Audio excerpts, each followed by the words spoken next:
You got the raise. You finally reached the income level you thought would make life easier.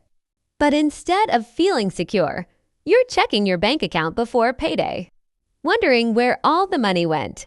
You're earning more than ever, and somehow you're saving less. This is the middle-class trap nobody talks about. Most of us grow up believing there's a finish line. Graduate, get a decent job, work hard, earn more money, and eventually, financial stress disappears. But research consistently shows that higher incomes don't automatically lead to higher wealth. Because as income rises, spending often rises right alongside it. Economists call this lifestyle inflation. The more we earn, the more our normal changes. The apartment becomes a house. The used car becomes a financed SUV. The occasional treat becomes an everyday expectation. At first, each upgrade feels deserved.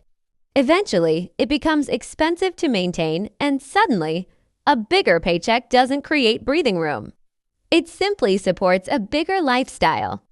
Housing is often the largest expense in a household budget. As incomes increase, many families stretch to buy the biggest home they believe they can afford. Lenders approve larger mortgages.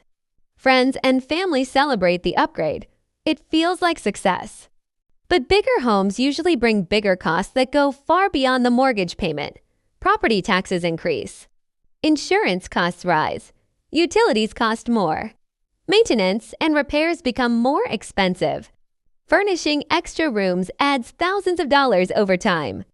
None of these expenses happen all at once. They arrive gradually. And because they're spread out, it's easy to underestimate how much they affect long-term savings. A house can absolutely be a home. But buying more house than you truly need can quietly consume future financial flexibility.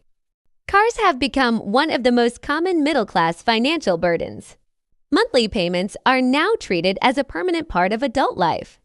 Pay off one vehicle, trade it in, finance another. Repeat. According to industry data, the average new vehicle loan term has extended over the years, with 6- and 7-year loans becoming increasingly common.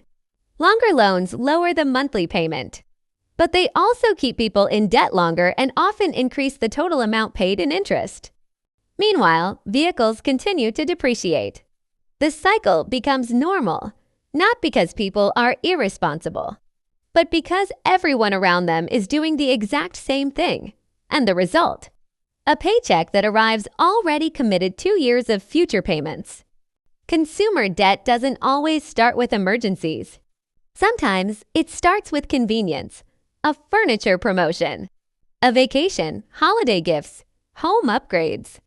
A few purchases spread across credit cards because we'll pay it off later. Many households carry debt while simultaneously earning incomes that would have once seemed comfortable. The problem isn't always reckless spending. Often, it's the gap between maintaining a middle-class lifestyle and the rising cost of that lifestyle. Minimum payments make balances manageable in the short term, but interest quietly extends the cost of yesterday's choices far into the future.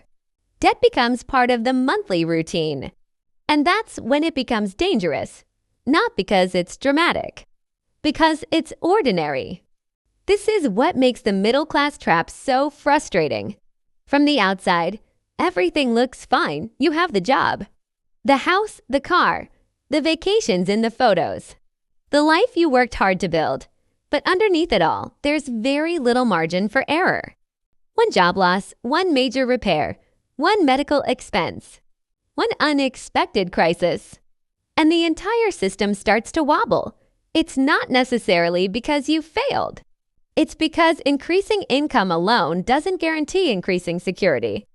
Without intentional choices, expenses tend to expand until they consume whatever money becomes available.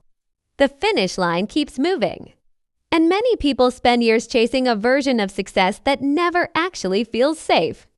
The middle-class trap isn't about buying coffee. It's not about never enjoying your money. And it's not about pretending you should live like you earn less than you do.